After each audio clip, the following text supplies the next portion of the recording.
Hare Krishna and welcome once again to the Sriman Narayaneeyam sessions.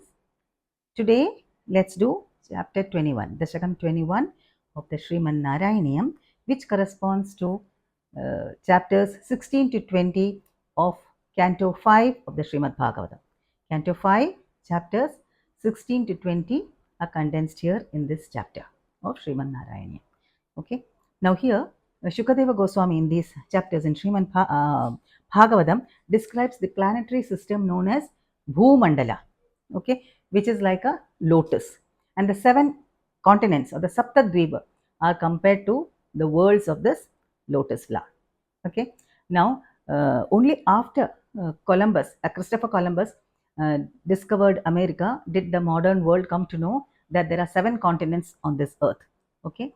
But the Srimad Bhagavatam, which was written much earlier, thousands of years before Columbus discovered America, says that Bhumandala or planet Earth has 7 continents. That is the beauty of our scriptures. It does not change. Facts don't change with every discovery or every invention. Okay, it is the ultimate truth. Whatever is said in the scripture is the ultimate truth. Okay, so now let's read this first shloka and get started. Now, a different incarnation of the Lord is worshipped in different places of this earth planet. Okay, that is what is described here. The modes of worship of each place is described here in this chapter. So let's read the first chapter, the first shloka, first verse, and then do a quick translation. All right. मध्योद्भवे भुव इलावृतनाम्नि वर्षे गौरी प्रधानवनिता जनमात्रभाजी शर्वेण मन्त्रनुतिभिः समुपास्यमानं सङ्कर्षणात्मकमधीश्वर संश्रये त्वाम्. So what does it say? Here in the middle of the earth, there is the region called Ilavrita, which is solely inhabited by women. Okay, and their chief is goddess Durga or goddess Parvati.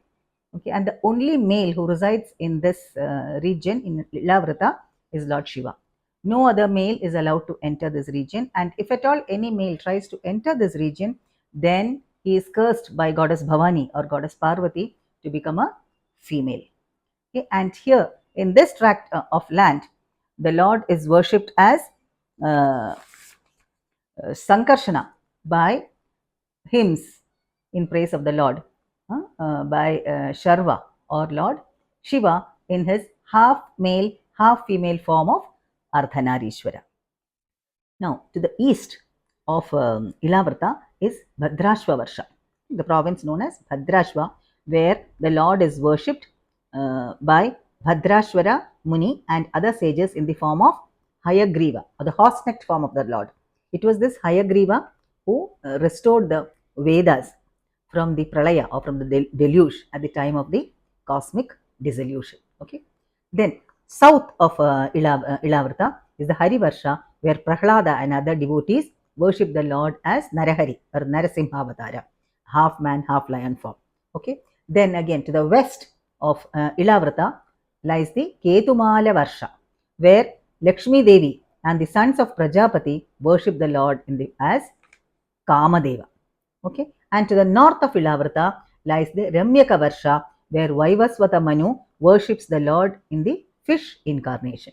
Okay, Vaivaswata Manu is the 7th Manu. Okay, we know that there are 14 Manus, right, in one day of Brahma. The first Manu was Swayambhuva Manu, and now we are in the Manvantara of Vaivaswata Manu. And Vaivaswata Manu in Ramyaka Varsha worships the Lord as Matsyavatara, in his Matsyavatara form, as the fish incarnation. Okay, and then again north of Ramyaka Varsha is the Hiranmaya Varsha, where Aryama worships the Lord as tortoise, as the Kurmavatara, who bore the Manthara mountain on his back at the time of the churning of the milk ocean.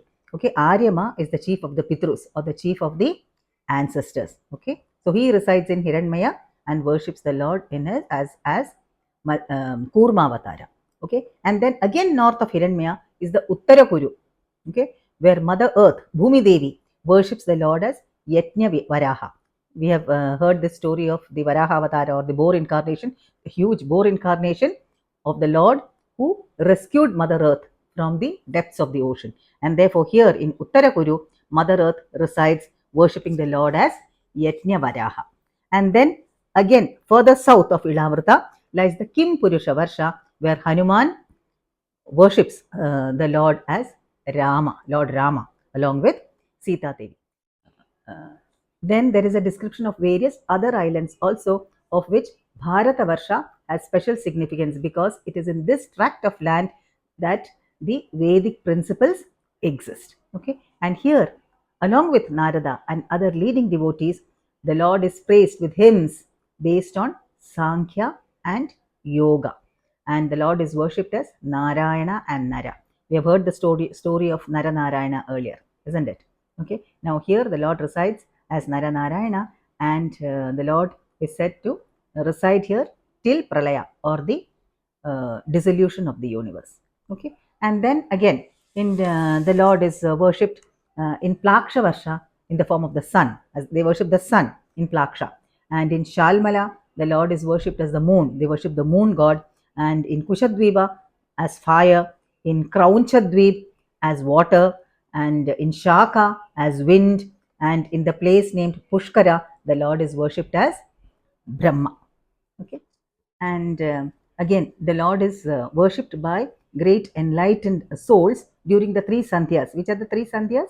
Morning during sunrise, then evening sunset, and in the afternoon when the sun is right above our heads. Okay, so the enlightened souls worship the Lord during the three sandhyas in the form of the great Shinshumara. Shinshumara is a great big fish-like entity which lies with its head down, upside down.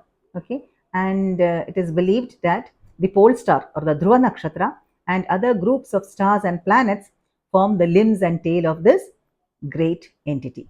Okay, and then in the bottommost Patala Loka, the Lord is worshipped as the great serpent Adishesha with 1,000 heads, wearing a single earring in one ear only, and he wears a blue garment and has a plough as his weapon. There he is worshipped by the Naga Kanyakas, or the serpent damsels.